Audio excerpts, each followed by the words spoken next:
développement évalue aussi ses projets en cours d'exécution en Guinée. L'institution veut faire le point sur le niveau de réalisation de ses programmes dans le pays.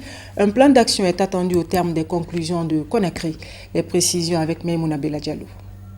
À la date du 2 octobre, le portefeuille actif du groupe de la BAD comprend 20 opérations avec un total d'engagement de plus de 568 millions de dollars.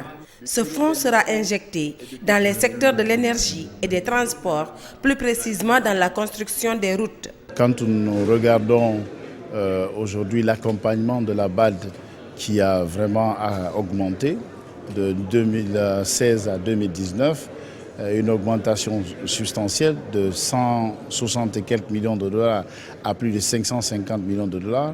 On ne peut que se réjouir et se féliciter de la politique qui est menée aujourd'hui et de la collaboration qu'il y a entre le gouvernement guinéen et la Banque africaine de développement. Actuellement, il y a un besoin en termes de financement plus important, mais pour ce qui est de la mise en œuvre du portefeuille au niveau de la Guinée, je reste confiant que le gouvernement ne ménagera aucun effort pour s'assurer que les différents projets, programmes et les engagements avec le groupe de la Banque africaine de développement puissent s'exécuter dans les délais et surtout pour le bien des populations.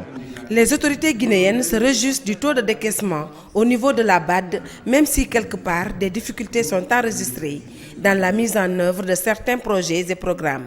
Aujourd'hui, le taux de décaissement est en moyenne est autour de 34,8%. Voilà. Et seulement les projets régionaux qui connaissent des difficultés de décaissement. L'examen de la revue de ce portefeuille devra permettre la mise en place d'un dispositif d'évaluation à travers un contrat de performance entre l'administration et les coordinations des projets et programmes menés par la banque, le dialogue entre les parties prenantes dans la mise en œuvre des projets et toutes les structures techniques afférentes de l'administration. A rappelé qu'il y a 2 jours, le Conseil de la Banque africaine de développement a approuvé 2 nouvelles opérations pour soutenir durablement le développement des PME intervenant dans l'agrobusiness d'une part et d'autre part dans le secteur de l'agriculture pour le développement des zones de transformation agroalimentaire. Tout cela pour le bien-être des populations guinéennes.